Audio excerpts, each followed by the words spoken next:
I'm the director of the Oldies Guild, which is a guild that functions out of the goodwill of the Olympic and Rainier regions. And as you probably all are well aware, Goodwill supports education and training for those who had disadvantages to work.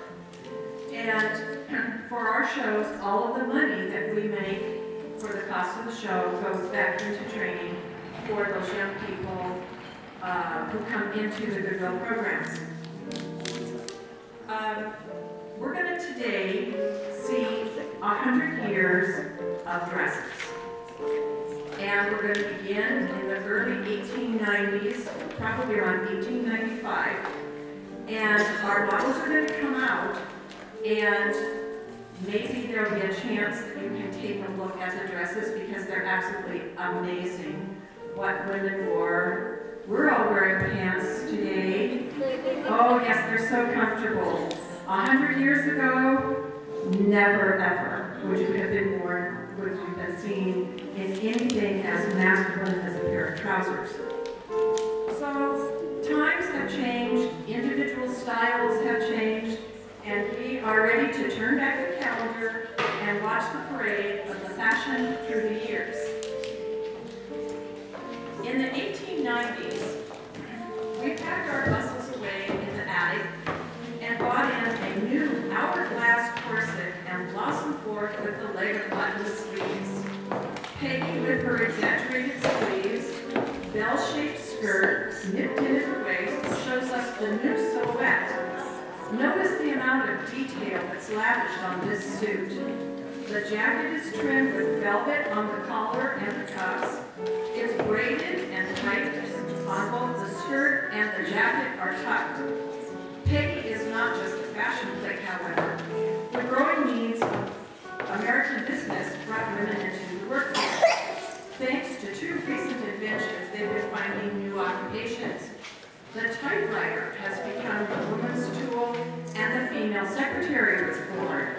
And Alexander Graham Bell not only invented the telephone, he unwittingly created a female known as Central, who was immortalized in the song of the period, "Hello, Central, give me heaven."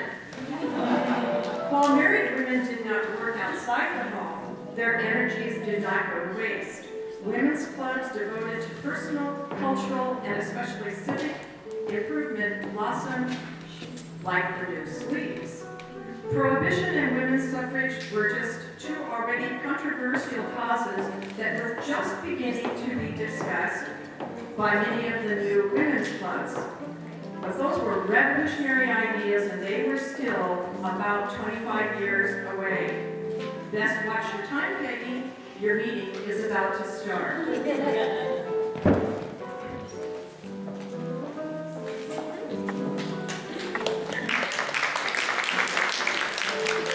In 1900, a new century called for a new woman.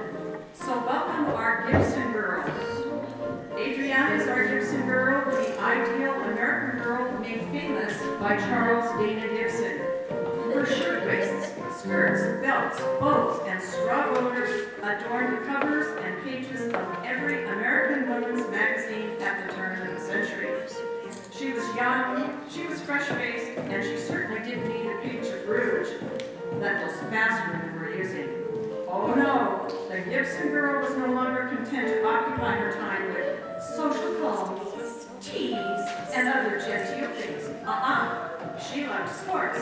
She wanted to bicycle. She wanted to boat. She wanted to play croquet. And she took up tennis with enthusiasm. Now we might say tennis, yes, she would kind of pat the ball because you can't imagine running and jumping too much in that skirt with a corset underneath. But she tried it anyway. And you think you have a handicap today. Specialized clothing to meet her demanding activities were just beginning to be made. Indeed, the ready-to-wear industry had made a good start, and a small catalog firm named Sears and Roebuck now sold corsets, shirtwaists, which we would call a blouse, skirts, and hats to every woman in town, every smallest tiny town and hamlet in the U.S. Hurry off to your tennis match, Adriana.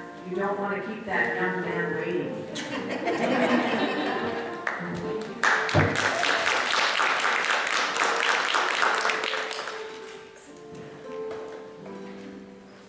The S-shaped curve was the very last straw.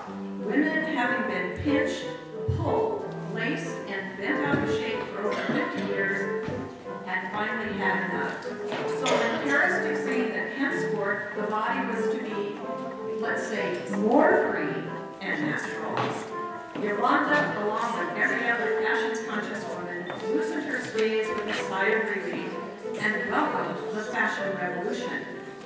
The walking suit designed for the modern woman of 1910 had a slim, tucked skirt which reached only to the ankle. No more would yards and yards of skirt material encumber her movements or sweep the dirty streets. It was designed as a body-skimming jacket for easy, fluid movement. Even hats, which remained the most necessary part of the ladies' ensemble, became a bit more sensible. But her hat won't blow away in a gust of wind. But with her gloves, her purse, her umbrella, her walking stick, she's ready for a busy day of shopping. Have fun, Yolanda. Thank you.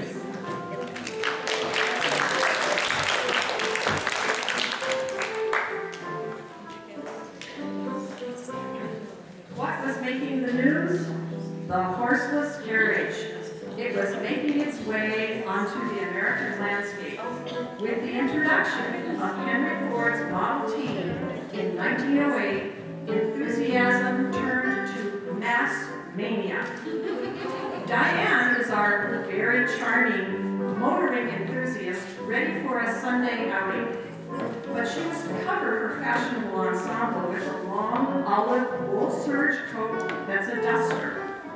Few streets were paved, and of course motoring was a dusty thing, and especially in the Northwest, it was even muddy. Note that the duster has three-tiered capelet to give it some sense of style. She has goggles to keep her dust out of her eyes.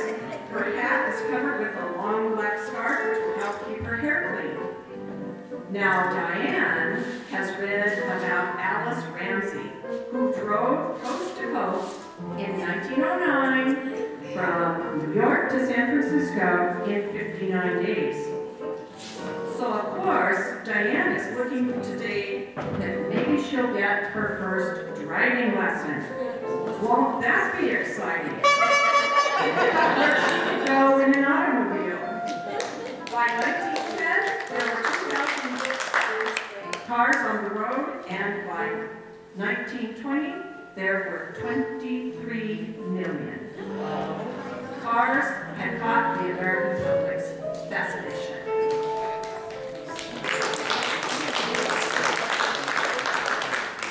Mary is going to be the grandest lady in the Easter Parade in 1917 in her smart walking suit. Easy to move in with its tiered ankle-length flare skirt, it's very high style indeed. The short crop, loose-fitting jacket is trimmed with gorgeous, beautiful embroidery, and the frog-like closures and the matching low-neck insert is part of the neck underblouse attached to the skirt. Her flower-trimmed straw hat is a breath of spring. No woman would ever dream of appearing on Easter Sunday without a new chapeau.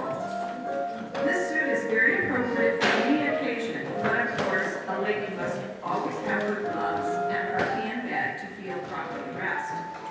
Yesterday's people might have been dancing to tunes like For Me and My Gal. However, tomorrow will bring the reality of a country gone to war, despite President Wilson's promises to keep America out of the conflict. Women must now do their part as men are held up to serve. And some of them are going to serve at a new camp outside Tacoma called Camp Lewis. So the ladies will be engaged in rolling bandages for the Red Cross and selling Liberty bonds. But for today, the sun is shining, the air is balmy, and Mary is off for a stroll down the avenue on the arm of her doughboy. Enjoy yourself, Mary.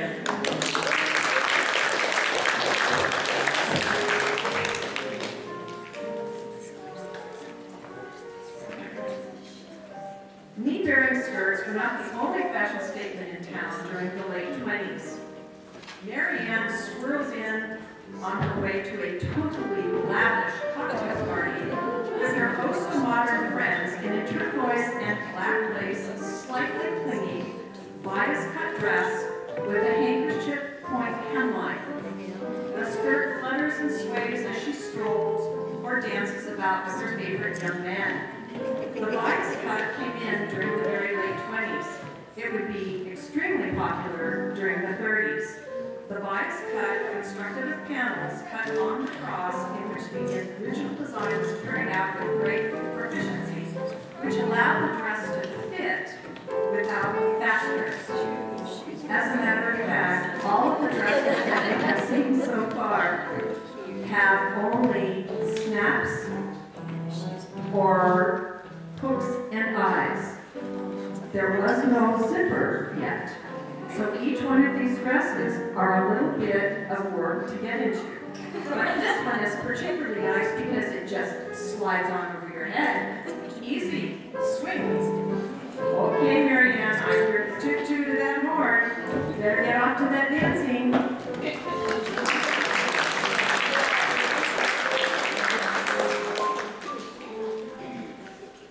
Barbara is going to welcome the summer of 1926 in a little frock of orange sugared crepe with a headband and the lovely little long beads. She's going to be perfect style for an air-conditioned, or actually non-air-conditioned summer, with a little silky, crepey outfit that has no sleeves. It has free-falling lines that barely touch the body. Her shoes are about the only close-fitting thing that she's wearing. Church and state have fought a losing battle for moral gowns with elbow-length sleeves, skirts that were 7.5 inches from the floor, and the textile industry sighed for the pre-war days when it took 19 plus yards to clothe a woman. Today, a mere 7 yards suffices, and I'm not sure that Barbara is even wearing 7 yards worth of fabric. The boyish, slender woman of the 20s worships youth, and she'd rather be casual and a light-hearted companion than a traditional mother and wife. She wants cocktail parties. She doesn't want to go to tea. She wants to smoke. Oh my gosh. And slang and those strong words. Oh my. Those words like lousy, swell, grand are part of her vocabulary. And the politics are such a bore. She'd rather read those steamy novels. So for today, Barbara is off with her friends to have a good time this afternoon, having a swell day. Thank you, Barbara.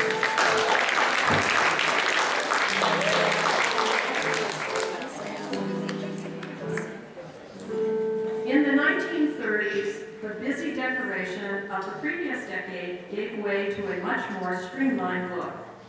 As if fashion were reflecting the 1929 stock market crash, hemlines also dropped, and they stayed long during the entire decade. Gores and flares were used rather than pleats to give the dress a flowing movement, rather than that sharper, stiffer, more masculine line that was part of the 20s.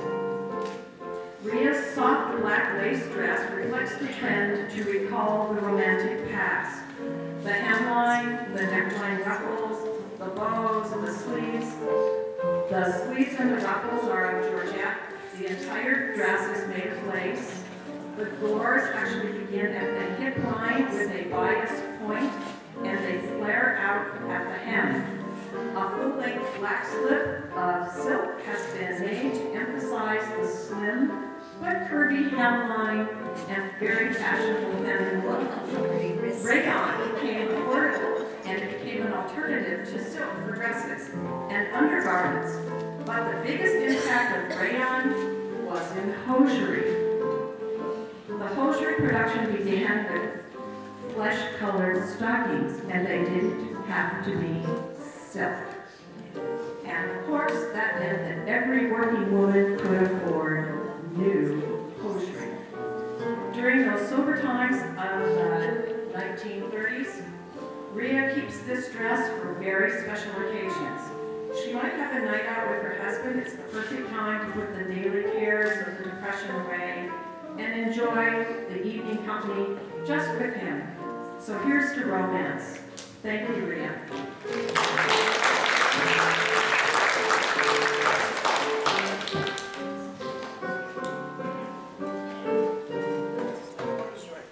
New York's World Fair, with its symbolic trilon and perisphere, was the place to go in 1939.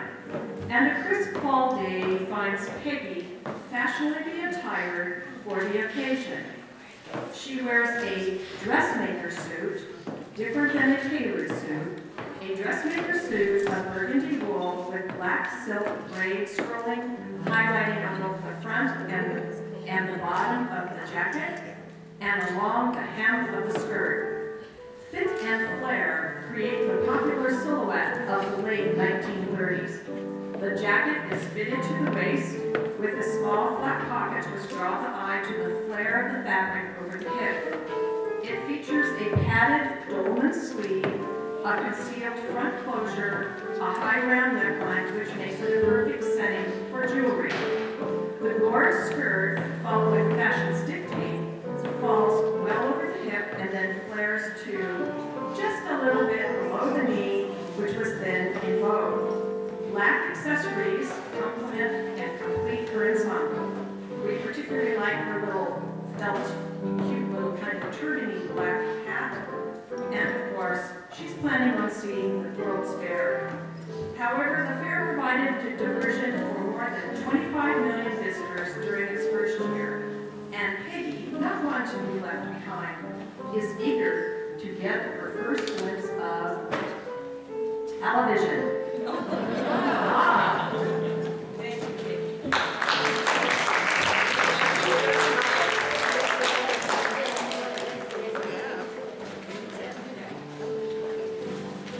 The lovely flowing navy gown worn by Adriana is full of, quote, good breeding, unquote. Elegantly styled, the full-skirted gown is constructed with navy fabric instead of the popular black, very rare in evening attire of the 1940s and the very early 1950s. 2 layers of net fabric cover the body of the dress, which is crepe. Form-fitting, the bodice is enhanced by navy embroidery sculptured on the beige net. Notice how the design is repeated in the back, a very feminine look, rich in detail and sophistication.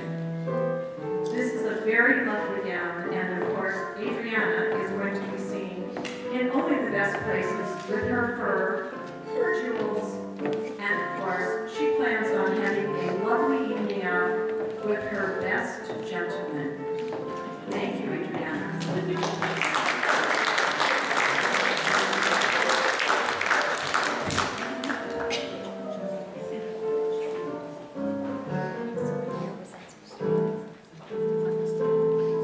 We're approaching the 1940s. Can't you just imagine Rita Hayward in this long, dark green crepe dress that Yolanda is wearing? The simple lines of the gown is a perfect setting for the sequined braid that trims the V neckline, short sleeves, and waistband. The insertion of a wide piece of fabric at the waist makes an interesting detail, and even with the trim, the designer originally felt that the addition of a narrow belt was necessary. Now this dress has something that's come into vogue. It's called the zipper. The 1940s dress has a side zipper that allows a good fit, and it makes getting into any garment a lot easier for some lucky lady of the 40s. In a decade dominated by World War II, women went to work to replace the women serving in the military. They collected scrap paper and metal and rubber, and they planted victory gardens. But they also knew at some point that a returning GI was becoming home. So we're thinking that maybe Yolanda Stella is home from overseas and she's donned some glitzy jewelry, a perky hat, her gloves, and she's ready for an evening of dancing. Maybe Glenn Miller? Terrific. You two have fun.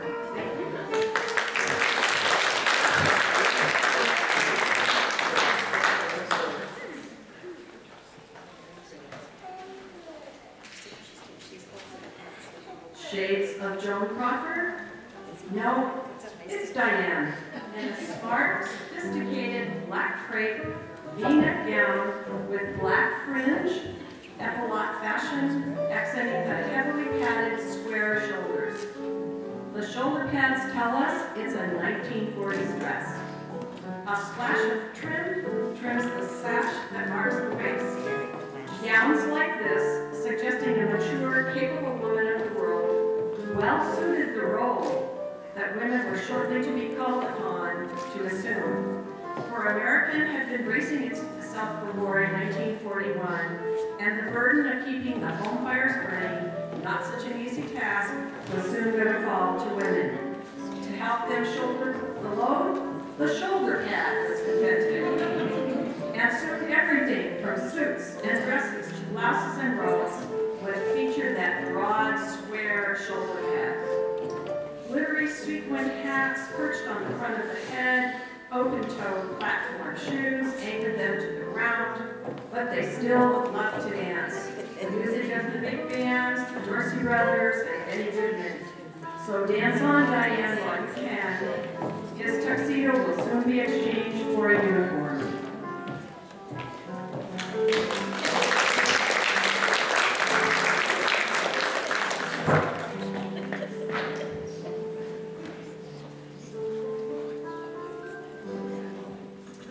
Peace at last. With the Japanese surrender in August 1945, the war was over. We eagerly anticipated joyous homecomings and reunions with long absent husbands and boyfriends. And of course, we bought a new outfit in preparation for that red letter day. Mary has really splurged, and who can blame her? She's a knockout in this glamour gal dress of brown crepe. An unadorned bodice featuring padded shoulders and three-quarter length sleeve has a jewel neckline. Horizontal tucks of fabric across the front of the hip allow the deep fishtail effect down the back and echo into the dip of the hemline.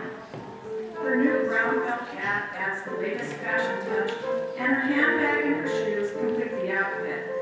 She knew that this dress would take her out to dinner, to dancing, or with simple jewelry, to a day of shopping. Dreams of wedding bells and honeymoons and vine-covered cottages filled her head, in that she's not alone, for the early post-war years signaled the start of marriage and baby boom, and that would fuel the economy for the next 2 decades. You better hurry up, Mary. His train is due in shortly.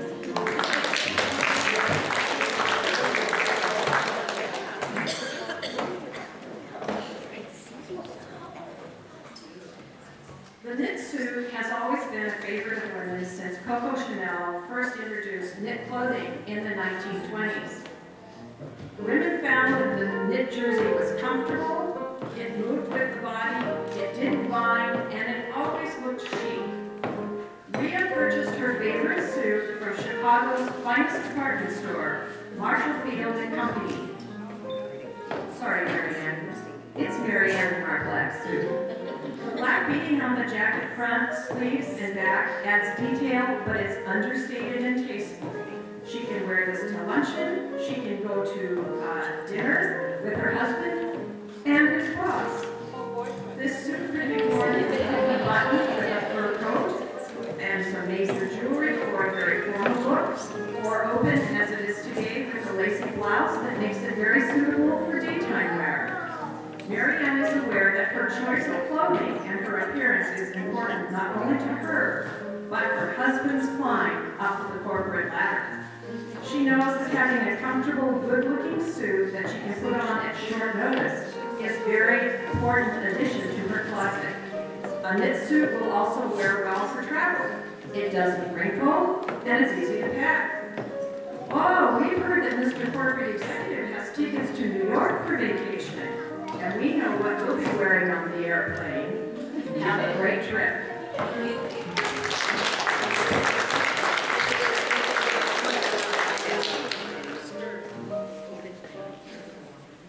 The indispensable little black dress, updated for the fashionable woman of the late 50s, was designed to carry her through a busy social round of cocktails, dinners, and parties. Barb is going to get a lot of mileage out of her sleek black crepe dress with its short pleated skirt, and it's got a rhinestone splash bodice. This dress from the late 50s is looking forward to the 60s as the hemlines get a little shorter and the dress has more of a sack look that Balenciaga introduced in 1957. Gloves and pumps with those pointed toes and those high heels are the finishing touches. Veterans of the period still wince painfully at the thought of those shoes. And there are women today who are still wearing them. But they do look beautiful and they flatter a good-looking pair of legs. So many women found that all she needed was the assurance and confidence a flattering dress could impart. So she learned to cope with a family-testing phenomenon that began in the 50s, corporate mobility. As the economy expanded and corporations grew, families were repeatedly faced with the prospect of another move, another home, another school for the kids, another neighborhood, another church, another group for friends. But not since the era of westward expansion in the previous century have so many families been uprooted and moved. But onward and upward, that's Barb's theme song. She's ready to go. You look great. Thank you.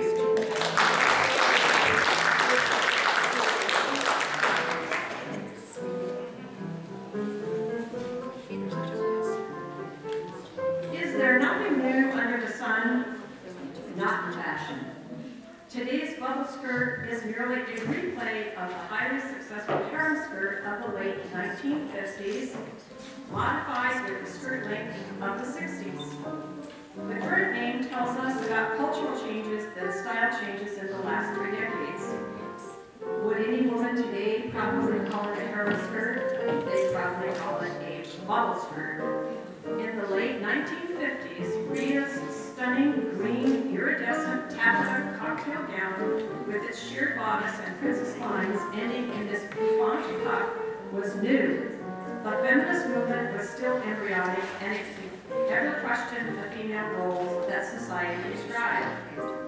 And if they did, she kept the doubts to herself and wondered why she didn't feel the way other women did.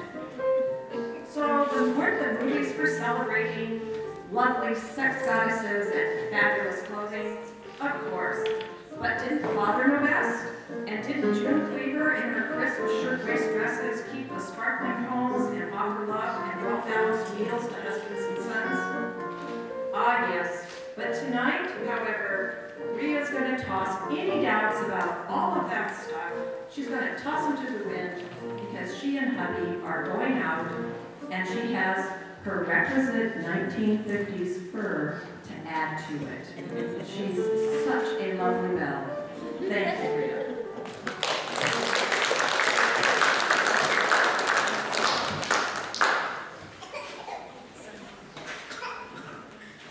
Peggy knows that getting there is half the fun, and so she goes through the holiday and the winter social events in a stunning coat of ruby red velvet.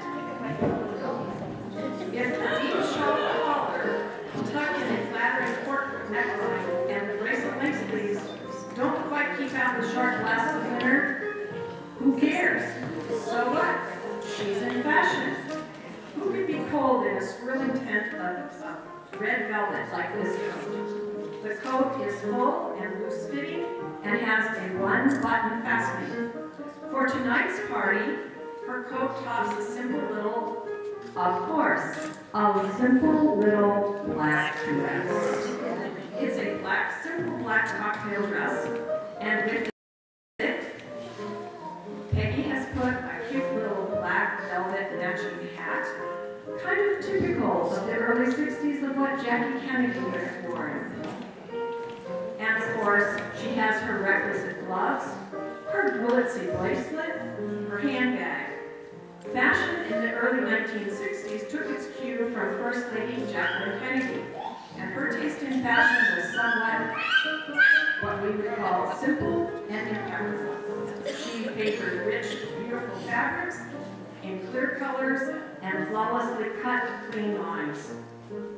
No special flourishes, just a very simple coat. So if you're ever invited to a White House function, Peggy, be sure to wear that dress and that coat.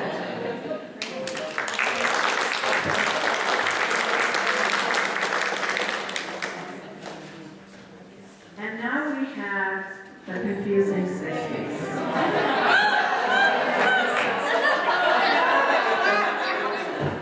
Here comes our flower child, Rihanna.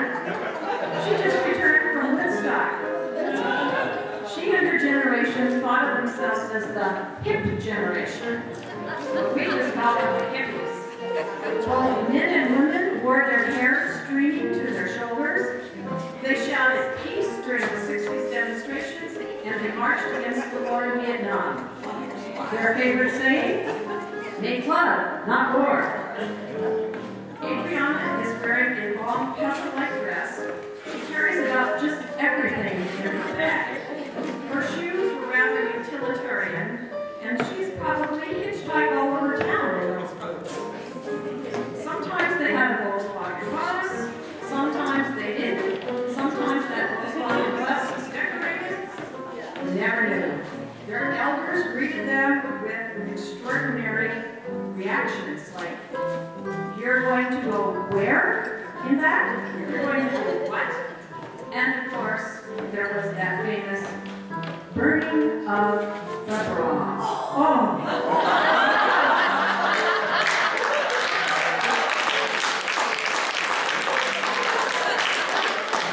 She looks a little alien to the establishment of the 60s, but nevertheless, in a few years, when she's older, she's going to be a part of that establishment, and she's going to look back and laugh.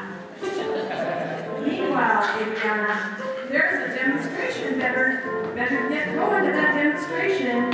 You know you want to be along with those marchers.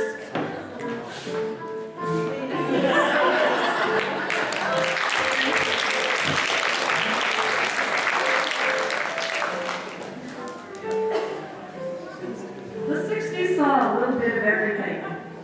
There were the establishment women who had beautiful suits like the one that Yolanda is wearing, right alongside the hippies.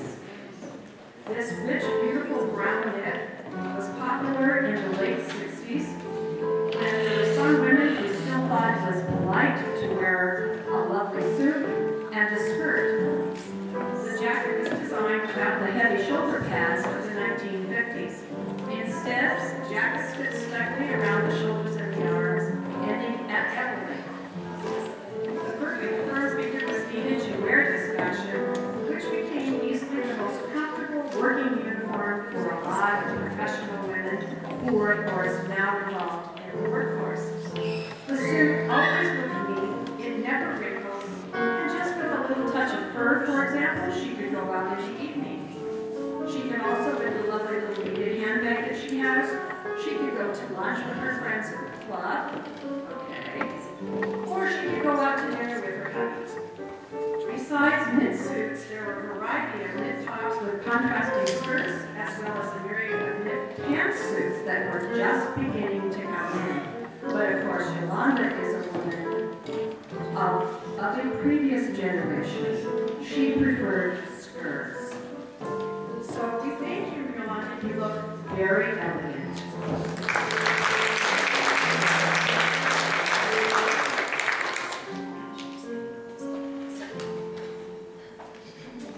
Mirror, mirror on my sleeve, there's nothing I can't achieve. Determined to have it all, Diane has thrown tradition to the wind and declared that a woman's place is where she chooses, be it in the boardroom or the courtroom, climbing a telephone pole or sitting or sliding down a fire pole. She generally chooses to be there in pants. The dress has become an endangered species, and by the early 70s, women were wearing pants to everything, to parties, to work, ho-hum, and they were also deciding that jeans were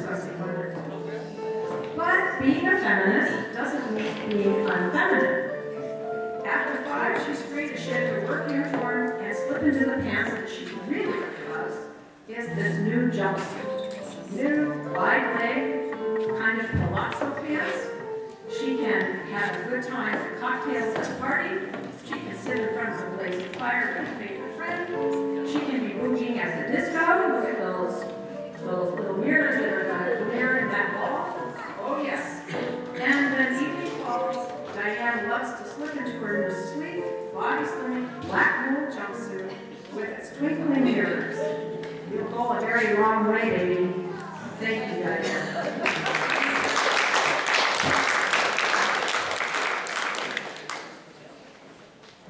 Between 1969 and 1970, there was a revival in the long gown for evening wear. And Mary is in a gown of classic black and white, and equally charming whether she's entertaining at home, in or out of town for the gay of the evening. Black crepe is fashioned as the high midriff and the long A-line skirt with its gold tendrils and flowers of white braid, while the heavily embroidered ruche top with its mandarin collar makes it very demure and very ladylike. Indeed, she's every one of the, but what have you got underneath those? Oh my. Oh, it is hot. Yes.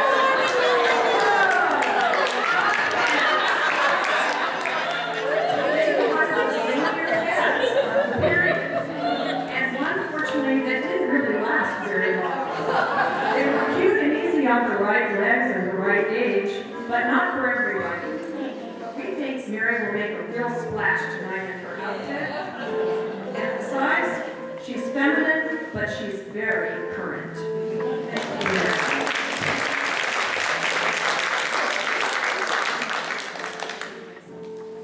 Although women wore pants in their jobs during the war and for leisure in the post-war days, the garment formerly considered male attire did finally achieve respectability until around 1970. That's when trousers and trouser suits at last became a serious fashion statement for women. Pants began gently flared and then reached bell-bottom proportion by about 1975, after which they slowly reduced to straight and narrow. As we see in this very classic and classy red wool suit worn by Mary Ann, the female population could now be considered well-dressed or properly turned out, particularly if the suit bore a designer label as this one does. Our suit by Oldies features a tailored, double-breasted jacket with gold buttons and straight-leg slacks with the sides of the closure. It's fully lined, so it's going to hold its shape. With a little change in accessories, she can go from work to dinner. Yes, women could wear pants now to dinner. As a matter of fact, maybe she'd even go to the disco like this. Who knows? Everything went, pants, short skirts, you name it, it was there. But one thing for sure, pants were here to stay. Thank you. You're excited.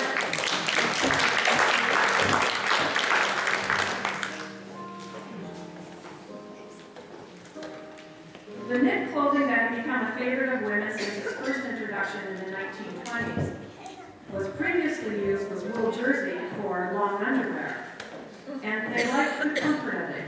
Women were now going to work in droves, and here Barbara wears a simple gray knit slender dress. It doesn't itch and scratch like wool, and it's soft against the skin. This is the perfect dress for the working woman. It has a knitted detail on the top, a slightly blouse design, and a slim skirt. It's a very versatile dress. It can go to meetings with clients, to lunch with friends, and it travels well on the airplanes or packs well in her suitcase where she has to meet clients across the country. But most of all, it's comfortable. In the late 70s, fashion for the working woman had a hemline near the knee, not the high thigh mini of the 60s. Colors and textures were a little less extreme, and the fit was feminine, but it was still very stylish. This was a real point for comfort for the working women who could wear it, And Barbara is, of course, off to work, and she can hop into her car without splitting a seam. She's comfortable, and she looks fabulous all day long. Have a good day.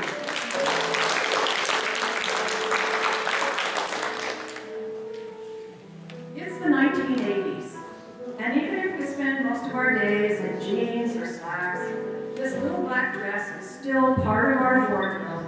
Only it has changed very little, but maybe a lot during the last 100 years. In the 1930s, it was chiffon. In the 40s, it was suit. It had a longer skirt and a lot of petticoat in the 1950s. But it was always in our wardrobe. This little black dress is made of nylon and polyester knit, and it has small sparkly dots that have been printed onto the material, which give her that little shimmery glow when Rhea walks. The cape and sleeves are made of confetti, dot sequin fabric, and fall over the other arm with multiple points. The fabric has been repeated in the flounce on the hem as well, and it gives the dress just a little bit of gentle flair. 1980 saw Ronald Reagan in the White House, and of course, elegance was the byword of the White House. We listened to music by Pink Floyd, Billy Joel, AC/DC, and Michael Jackson. Well, Rhea, wherever you're going tonight, you look absolutely stunning and sparkly. Thank you.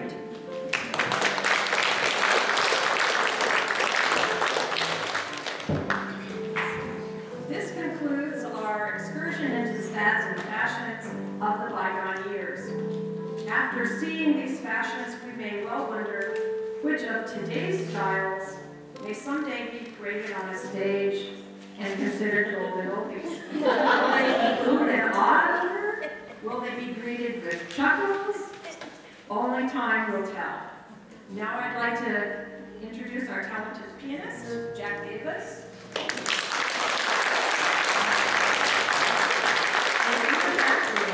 We always have people that help us dress, because as you can imagine, getting in and out of things with sometimes 35 to 40 snaps and hooks.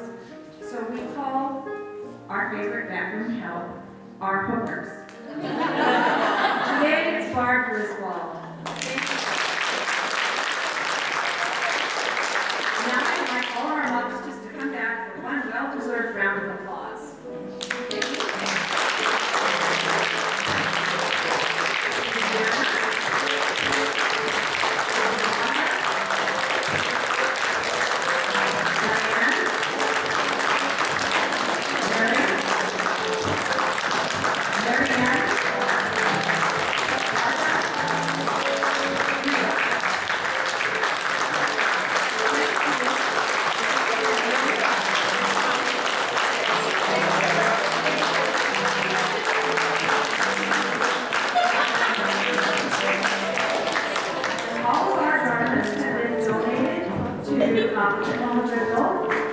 And we keep them in what we call our closet.